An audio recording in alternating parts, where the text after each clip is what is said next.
السلام عليكم ورحمة الله وبركاته. ازيكم عاملين ايه؟ رب تكونوا بخير. فيديو النهاردة هيكون عن الفطير المشلتت بطريقة حلوة جدا وسهلة قوي، وان شاء الله مش هستعمل الفرن البوتاجاز، يعني هعمله ان شاء الله على الطاسة من فوق. يعني بجد الطريقة مناسبة جدا للناس اللي بينشف معاها الفطير، بجد طريقته هتعجبكم قوي وسهلة. ممكن تعملي كميات كبيرة جدا في وقت قليل قوي.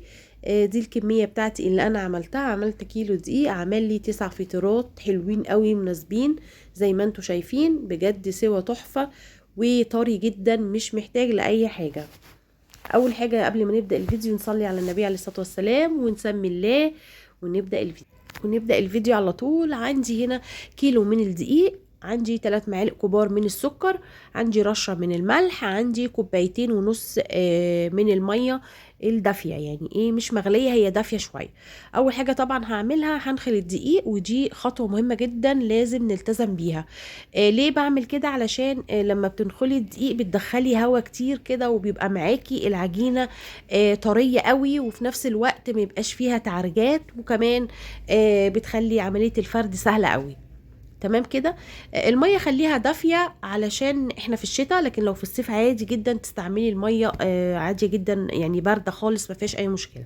دوبت السكر هنا مع الملح مع المية، وهبدأ عملية العجن. الفطير مفيش غير 3 مكونات: مية، دقيق، رشة مثلا من الملح، تمام، والسكر. يعني حبة كده من السكر. بدأت بقى انزل كده شوية شوية من الدقيق، ما ينفعش انزل بالمية دفعة واحدة، علشان طبعا كل مرة بأكد ان كل طبيعة دقيق بتختلف عن التانية. تمام. كل ما بيختفي هنا شويه من الدقيق بنزل ايه حبه حبه، علشان الدنيا ما تبص معايا مره واحده. انا النهارده ما استعملتش العجان لسهوله بجد الطريقه ديت. استعملت كله بسرعه كده، مش هياخد معايا وقت خالص. هو بالفعل والله ما اخدش معايا وقت، وكانت بجد النتيجه مبهره. تمام. يلا صلي على النبي عليه الصلاة والسلام، علشان ان شاء الله الفيديو هو مش طويل، بس فيه تفاصيل علشان بجد هتستغني عن موضوع الفطير. والاسم بتاعه دايما بيخض، دايما فطير مشلتت ده بيبقى صعب، ما بينفعش وتبقي خايفة جدا. تمام. بعد طبعا ما عجنت شوية في الطبق، نزلته بقى على الرخامة، وشويه بقى كده من الطاقه خرجيها في الفطير، اقعدي بقى خبطي فيها ولتي وعجي زي ما انت عايزه.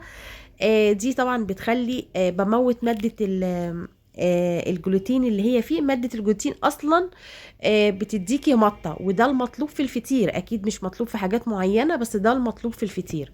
تمام كده. بعد طبعا ما نعمتها خالص كده، هقسم الرول بتاعي لقطعتين.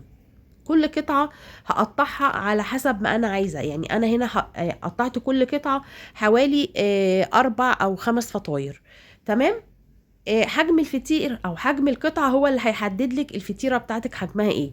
الحجم اللي انتوا شفتوه ده يا جماعه في بدايه التصوير، ده كانت الفطيره مقاس حوالي من 24 ل 26، يعني صينيه 24 او 26. تمام. هنا بقى كورتهم كده كور صغيره، علشان طبعا مش عايزه الفطيره بتاعتي تبقى كبيره، عايزاها كده يبقى كل واحد كده خاص بيه فطيره، يبقى حلوه قوي ومشبعه جدا، وما يكونش فيها شغل كتير كمان. تمام. هنا كورت كل الرولين، الرول الاولاني والرول التاني. بعد ما بخلصه بسيبه يرتاح. نجاح الفطير او بجد تعب الفطير بتهون او يعني الحته دي بتخليكي تهون عليكي حاجات كتير.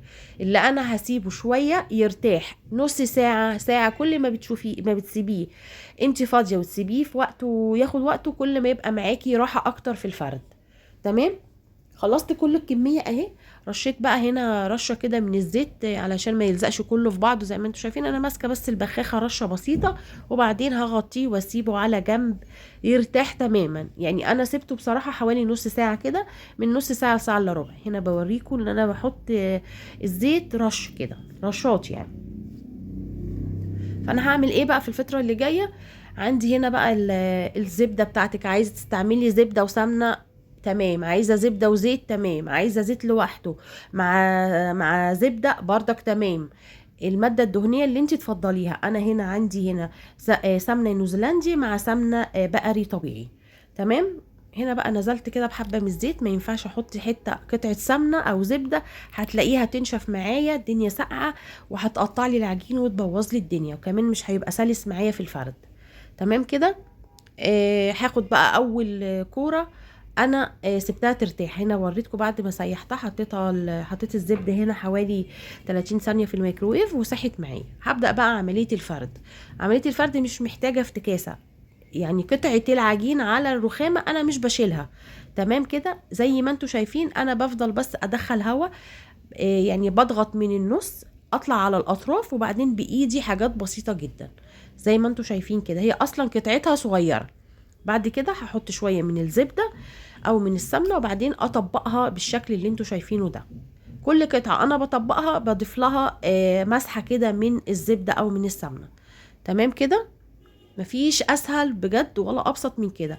دي اول قطعه هسيبها على جنب، وهكورها بالشكل ده، وهاخد قطعه كمان علشان الفطيره بتاعتي متكونه من قطعتين او من كورتين. حابه تعمليها 3 قطع وتكبري حجم الصينيه اللي انت هتعملي فيها، تمام. بس انا الحجم بتاعي ده مناسب جدا على قد الطاسه اللي انا سويت فيها على النار.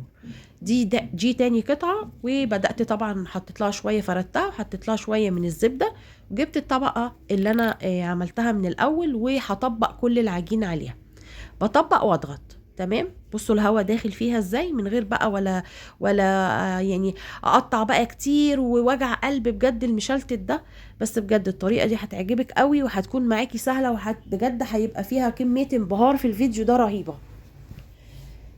متنسيش تضغطي لايك لو وصلتي معايا للحظه دي. كل قطعه انا بطبقها انا بضيف لها حته من الزبده او من السمنه. تمام. وبعدين بجيبها كده كلها على تحت والمها كده كوره علشان لما اجي افردها تبقى معايا شكل مدور منتظم يعني الى حد ما. تمام كده. هاخد قطعه قطعه وهعملها بالشكل ده وهسيبها على جنب. طبعا انا فردت كل الكميات كلها مع بعض وسبتها ترتاح طبعا تاني. يعني بعد ما بتكوريها الكوره دي عباره عن طبقتين، بتسيبيها ترتاح مره كمان. يعني ما ينفعش اخدها لو خدتها كده على طول بدات يعني اضغط عليها عشان افردها، هتبقى معايا زي الاستك كده، هتبقى مش بتتفرد معايا بكل سهوله. تمام. دي تاني فطيره هفردها كده سهله. يعني عايزه اقول لكم مفيش اسهل ولا ابسط من كده. تمام. حتى لو اتقطعت معاكي مفيش مشكله. بطبق واضيف شويه كده من الزبده، واطبق كمان واضيف شويه من الزبده، وبقى لو انتوا شايفين انا من الجوانب بضغط بفرد العجين اكتر يعني. تمام. لحد كده سهل قوي والله وبسيط. يعني موضوع بقى فشل الفطير المشلتت خلاص بقى كله دلوقتي بقى سهل قوي ان هو يجرب طريقه المشلتت بالشكل ده. هي مش طريقتي يعني، هي بجد يعني طريقة حد عملها وعجبني قوي ودقته بجد يعني، فحبيت بصراحة اجربه معاكم. تمام. دي تاني طبقة. شايفين انا بضغط ازاي من الجناب.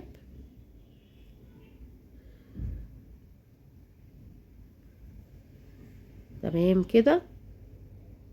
حتى كمان محتاجتش لكمية زبدة كتير او سمنة كتير، هي بس مجرد ان انا بمسح بس العجينة بيها وبرجعها كده بعملها على تحت، وبعدين اخدها كورة على قد ما اقدر. تمام. يلا بينا بقى على البوتاجاز. سخنت الطاسة بتاعتي ونزلت بمعلقة من السمنة او الزبدة. تمام. رشة كده. وبعدين هاجي على اول بقى كورة انا عملتها او اول فطيرة انا عملتها، وهبدأ اضغط عليها وافردها بالشكل اللي انتوا شايفينه قدامكم ده. بصوا بتتفرد معايا بكل سهولة عشان ارتاحت وخدت راحتها كويس قوي.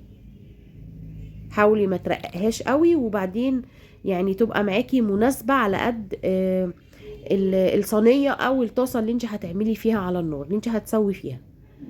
ما بياخدش وقت خالص خالص خالص بجد يعني. وكمان طري قوي. يعني عايزه اقول لكم الطريقه دي بيبقى طري الفطير اكتر من لما تعمليه على البوتاجاز في الفرن من جوه.